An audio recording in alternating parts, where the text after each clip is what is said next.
কেনেকেনো ষ্টাৰ্ট কৰোঁ ভাবিয়ে পোৱা নাই। যিহেতু মাছ মাংস কণী এটাও নাই, গতিকে প্ৰেজেণ্টেশ্যনটোকে অলপমান ভালকৈ কৰি আপোনালোকক আকৃষ্ট কৰিব চাইছোঁ। যিহেতু মাহেকৰ শেষৰ দিনকেইটাত উপনীত হৈছোঁ, সেই হেতুকে জেপত ফুটাকৰি এটাও নাই। গেলামালৰ দোকানীটোৱে বাকী বেছি হোৱাৰ কাৰণে বস্তু দিব অলপমান থেৰুগেৰু কৰিছে।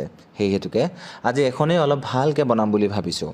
মাংস নহ'লেও মাংসৰ সোৱাদ বিচাৰি 10 টকীয়া হাড্ডি নোহোৱা মাংসকে বনাম। যিহেতু আজি স্পেচিয়েল বুলিবলৈ একোৱে ব্যঞ্জন নাছিল, সেই হেতুকে ফুড কণ্টেণ্ট ক্ৰিয়েটৰে ব্যৱহাৰ কৰাৰ নিচিনা নামী দামী দেখাত ষ্টেণ্ডাৰ্ড বাচনবোৰ ব্যৱহাৰ কৰিছোঁ আৰু নিজৰ লেভেলটো দেখুৱাই দিলোঁ।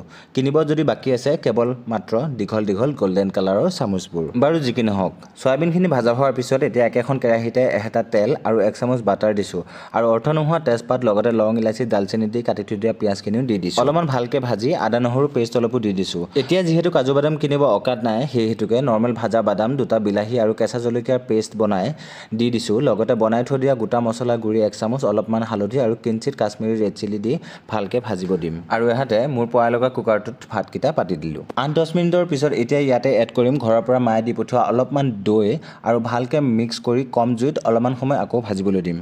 আৰু আনহাতে মোতকৈ ফেন ফলোয়িং বেছি থকা মোৰ পৰাই লগা অহংকাৰী কুকাৰটোৰ হুইচেলটো মৰুৱাই ল'লোঁ। আৰু এতিয়া মছলাখিনি তেলখিনি এৰাৰ পিছত ভকভকীয়া উতলা গৰম পানী ব্যৱহাৰ কৰিছোঁ প্ৰয়োজন মতে আৰু পৰিমাণ মতে নিমখ আৰু অলপমান বেলেঞ্চ কৰিবৰ কাৰণে চেনি ব্যৱহাৰ কৰিছোঁ আৰু ভাজি থৈ দিয়া চয়াবিনখিনি এড কৰি উতলিবলৈ দিছোঁ। আৰু তেতিয়ালৈকে মই ভাবিলোঁ মই ওজনটো কমাই আহোঁ। গা পা ধুই আহোঁ দেখোঁ মোৰ অলম'ষ্ট ৰেডি হৈ গৈছে। আৰু এতিয়া এইখিনি সময়তে ব্যৱহাৰ কৰিছোঁ মই এটা পিঁয়াজ ডাঙৰ ডাঙৰকৈ কাটি হাই ফ্লেমত ভাজি লৈছিলোঁ আৰু 2-3 মিনিটমান সিজাৰ পিছতে এতিয়া এড কৰিছোঁ অলপমান কচুৰি মেথি আৰু হৈ গ'ল মোৰ আজিৰ বনলেছ মাংস। চয়াবিন আজি তেনেই অকলশৰীয়া।